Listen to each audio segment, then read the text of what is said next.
Entonces Teófilo, el hombre misterioso, extraño, que se presenta a Pablo y que nadie sabe quién es. Algunos creen que es un abogado que Pablo iba a utilizar en Roma.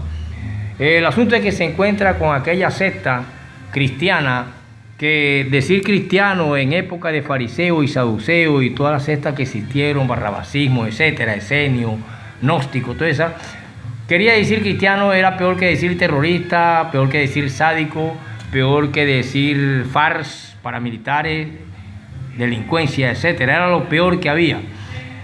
Y los cristianos por eso eran perseguidos y por eso los cristianos eran quemados y asesinados donde se encontraban. Pero este Teófilo, llega un momento en que su nombre significa Dios entre nosotros y muchos lo relacionan con las antiguas profecías de Isaías.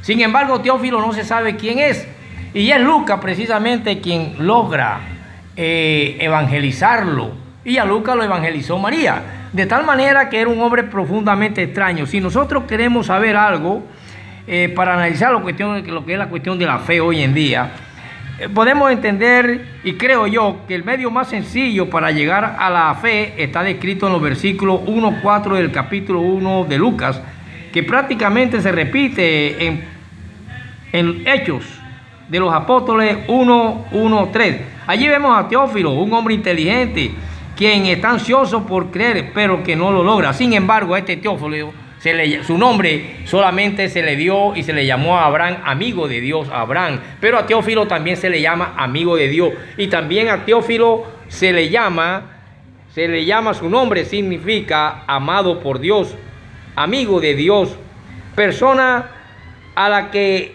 Lucas dirigió su evangelio y los hechos de apóstoles. Esto lo podemos encontrar en Hechos 1:3-4, Hechos 1:1. El que se llama excelentísimo Señor se le llama a Teófilo, pero este hombre aparece y desaparece, y total que no hay más datos. Sin embargo, ya sabiendo que esta cuestión de droga y el lugar santísimo en los oráculos, que es una palabra sagrada, oráculo es una palabra sagrada porque sencillamente allí entraba el sacerdote. Y allí había hierba de las que Dios había criado, como crió la marihuana, que era una hierba. Y allí esa hierba era prendida y él salía de ahí y era el único que sabía lo que Dios decía. Entonces eso lo decía al pueblo: Dios me dijo esto y esto y esto. Sin embargo, nosotros vemos que al mismo Jesús le echan mirra y le echan incienso. Y son cuestiones que las absorben los sacerdotes.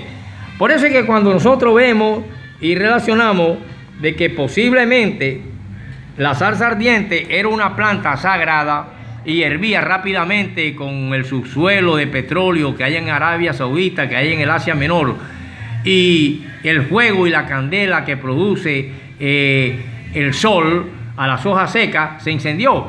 Aquí cada ratico vemos cuestiones forestales que se prenden, hojas secas que se prenden en las montañas, pero sin embargo, al relacionarlo con la cuestión de la droga, vemos que en el New York Times de Nueva York, por allá en los años de 1971, y que hoy en día yo observo a muchos que anda como rin ranacuajo, muy tieso y muy cuajo, con una Biblia bajo el brazo, no importa que la llenen de grajo. Sin embargo, rin ranacuajo nunca leyó una Biblia. Y hoy el creer en la Biblia es lo que se determina como fe.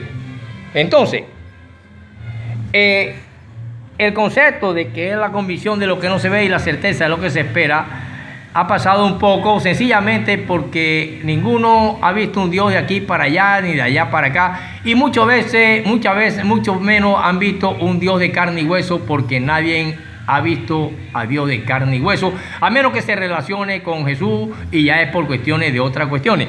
Sin embargo, cuando nosotros sabemos que todas las sustancias medicinales y aún las alimenticias, cuya ingestión podría producir en el hombre un funcionamiento normal del cuerpo humano, pero también es notable que produzcan adicciones, y por lo tanto todo lo que Dios creó puede convertirse en una adicción, y la marihuana no escapa de esto. Sin embargo, hay un hombre llamado Dennis, el cual registró el New York Times. Era hijo de un gran profesor y cuando lo encontraron muerto, su carne estaban petrificadas por los pinchazos de la heroína. Usted sabe que a esto le llaman la dama amarga. Y la heroína produce en el individuo como cuando a una mujer le llega el orgasmo o al hombre. Y entonces ese individuo heroinómano tenía que robar no sé cuántos miles de dólares